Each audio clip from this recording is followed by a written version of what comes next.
来继续来看台北市的前议员辜美凤指控着郭文铁，捌伫个会议室当着幕僚的面摸伊的手，甲性骚扰。事后佫传简讯予伊，学到伊真水真聪明，佫讲要甲聘请做国安会副秘书长。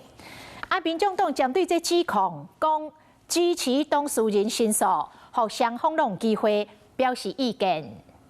我们只是一个小小的螺丝钉，我们如何能够跟他比？讲到痛苦的回忆，就真生气。资深媒体人辜美凤出面指控，当伫咧关爱民众党主席郭文铁，2020年讨论南北海时，竟然叫伊开来手来。就一点，他是这样横的，这样整个手这样子的，我觉得。 有点超过。甲大家讲，伊是安怎甲人帮手指控郭文铁的动作，会感觉真无爽快。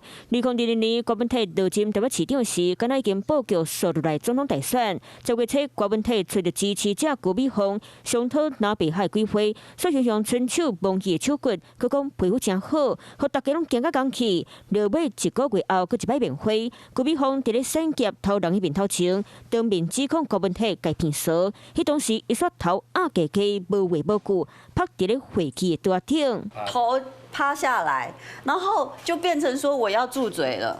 变成就是说我不能追问，给你软刀子，要你住嘴，要你吞下，对不对？会更加无爽快是司法过了后，郭文铁讲佮传信息互伊，讲人袂当伤巧、伤水、伤有气。面对辜美凤无要改插，佮当讲佮讲要请伊做国安会副秘书长，就是禁议会偷白。要么就君子戏言，要么就是危险，这两个。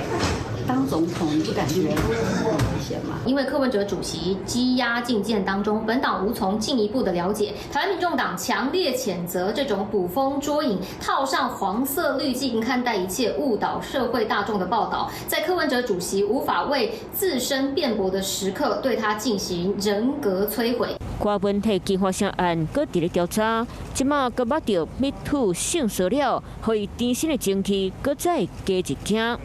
Hello， 我是郑雅芳。想要抢先掌握最及时的新闻资讯吗？赶快订阅、按赞、开启小铃铛，锁定华视新闻 YouTube 频道。